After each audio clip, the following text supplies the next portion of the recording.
What's going on, guys? Kalipus Tech here, coming back at you with another video. In this video, we're going to be taking a look at the Samsung Galaxy A42 5G and going over everything you need to know to help you decide whether or not this is the right phone for you. Now, before we get any further, I do want to remind you to go ahead and hit that subscribe button. It helps out the channel a lot. But without further ado, let's get into the video. So this phone is one of the newer A-series phones that's sort of an in-between from the Samsung Galaxy A32 5G and the Samsung Galaxy A52 5G, and it has some of the strengths of both of those phones. For the display, we have a 6.6-inch Super AMOLED display with a resolution of 720p, a PPI of 266, an aspect ratio of 20:9, and a screen to body ratio of about 84.3%. I have the brightness at 100% right now, and it looks really nice. And I think the Super AMOLED display helps out a lot with the colors. Everything does look pretty bright and bold in this phone, so it's going to be good for content consumption. So if you're streaming videos, viewing photos, playing games, even just reading, this display is going to be good for all that. In addition to this, the display is 6.6 inches, which is definitely on the bigger side, so that's going to be good for content consumption as well. And even though it is pretty big, the phone itself is decently slim, so it's not going to be too bulky or uncomfortable to hold in your hand or to carry in your pocket. For the front-facing camera, we got a water drop notch up here, and this camera is 20 megapixels. I'm typically not a huge fan of water drop notches, but this one actually does look pretty clean. And for once, I actually do like this look. It may not be super clean like the hole punch camera on the Samsung Galaxy A52, but it still does look really nice, and the phone overall has a nice modern look with the thin bezels and not a whole lot going on here up at the top. I do think it looks really nice. For storage, this phone has 128 gigabytes of internal storage with micro SD card expansion, so that is really good. For the average user, you're never going to have to worry about space. And if you're more of a power user with lots of apps on your phone, this is going to be a great asset to you, because having a ton of space on the phone itself, of course, means you can put more apps on it, because you can't really do that with the micro SD card. And even if you have lots of photos and videos and that sort of thing, because this phone can shoot some nice videos too, as we will see a little bit later, you can always put that on a micro SD card if you want to save your space on the device itself for the apps. Now, there's no wireless charging with this phone, but we do have a fingerprint scanner and face unlock. At this level, that's not very surprising. Usually mid-range phones will have both,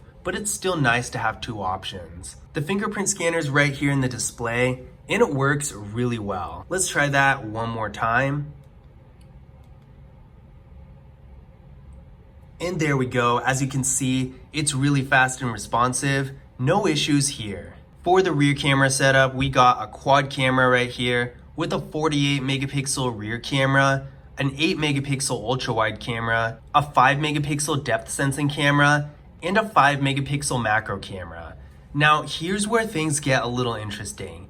This is the international variant of the phone, and the US variant of the phone has one camera less, and I honestly can't remember which one it doesn't have. I think it's the ultra wide camera. Usually if this happens, it's usually the ultra wide camera they take out for whatever reason. I honestly don't know. So if you have the US model of this phone, definitely let me know in the comments which camera is missing, because I know it's one of them. And on the US model, the flash is just right here or something like that. I can't remember off the top of my head because I've had the international variant of this phone for so long, but definitely let me know.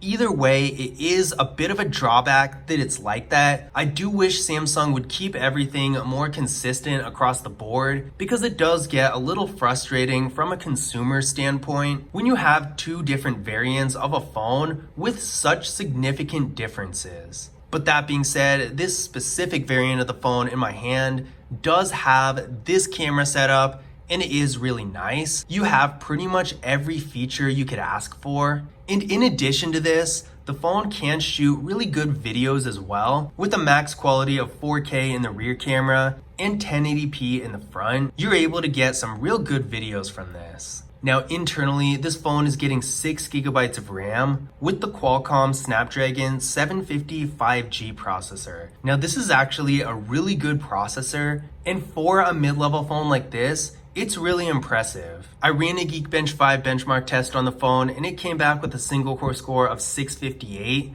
and a multi-core score of 2009. So these are some real impressive numbers. If you're looking for a phone with a lot of processing power that can do more high-end activities like gaming and video editing, then this is gonna make a huge difference. And even if you're doing more basic activities like web browsing and going on social media, having this much processing power is gonna make the experience a lot better because the phone is just gonna be faster in general. Combining this with the fact that it's a 5G phone, this definitely makes it a lot more appealing than your average mid-level device. In addition to having a powerful processor, the phone also has a really impressive battery as well. Here we got a 5000 milliamp hour battery. This supports 15 watt fast charging. So this is one of the biggest batteries you can get in a smartphone, and it's gonna give you a lot of battery life. Even if you do have to charge the phone in the middle of the day, which you probably won't unless you leave it on for multiple days without charging it, the fast charging is gonna allow you to charge it a lot more in a shorter period of time, so you won't have to wait for as long for the phone to charge up. In addition to this, having a larger battery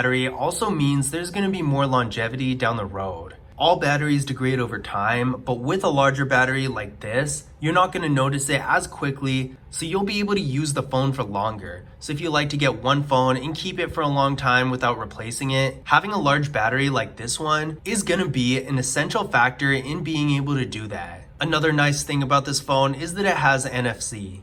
NFC is the technology behind contactless mobile payment services like Google Pay and Samsung Pay and all that.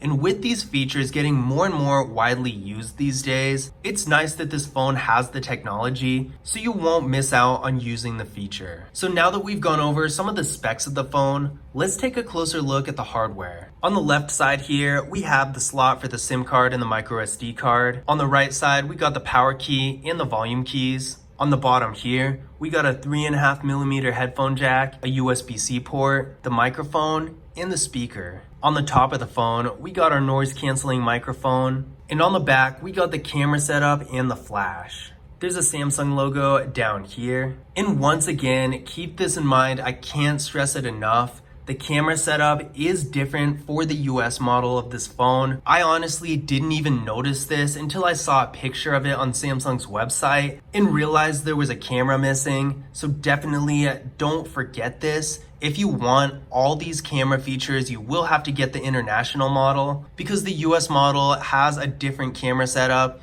And in addition to this, depending on which carrier you have, your specific version of the Samsung Galaxy A42 5G might have a different amount of RAM. I've seen 4 gigabytes of RAM and I've seen 8. Carriers do this all the time and it makes things confusing, but just keep that in mind. There might be some slight differences in performance and in the camera as well. Now that being said, in conclusion, my final thoughts about the Samsung Galaxy A42 5G. Despite how annoying it is that there are so many different variants of this phone with all these random differences, making it kind of hard to really tell what the features are going to be for each individual person, I would say that in general, this phone is actually a really good one. I see it as halfway between the Samsung Galaxy A32 5G and the A52 5G, which I mean, technically the numbers line up that way, so it literally is. On one hand, it really does have better performance than the A32 5G with an extremely powerful processor. In fact, I do believe it's the same processor as the A52 5G. It has a really nice Super AMOLED display and lots of nice features. Whether or not you get that extra camera, depending on the variant you have, all the pictures taken with this phone's camera are really high quality and really nice, and you can shoot 4K videos. So if you're looking for a phone that can shoot really good pictures and videos, this phone is going to be a great option for that. It has a larger display than a lot of other phones out there. So any kind of content consumption you're doing, whether you're playing a game with intense graphics or just reading a book, it's all gonna be really nice on this phone. The phone has a really large battery, one of the largest ones you can get for that matter, and it has NFC and some other cool features. So overall, if you're looking for a 5G phone with a real fast processor, a nice display, and a good set of higher end features, then the Samsung Galaxy A42 5G is going to be a great option. But I hope you guys enjoyed the video, and I hope you found this information useful as well. If you did, don't forget to leave a thumbs up and subscribe to the channel, and I will see you in the next video.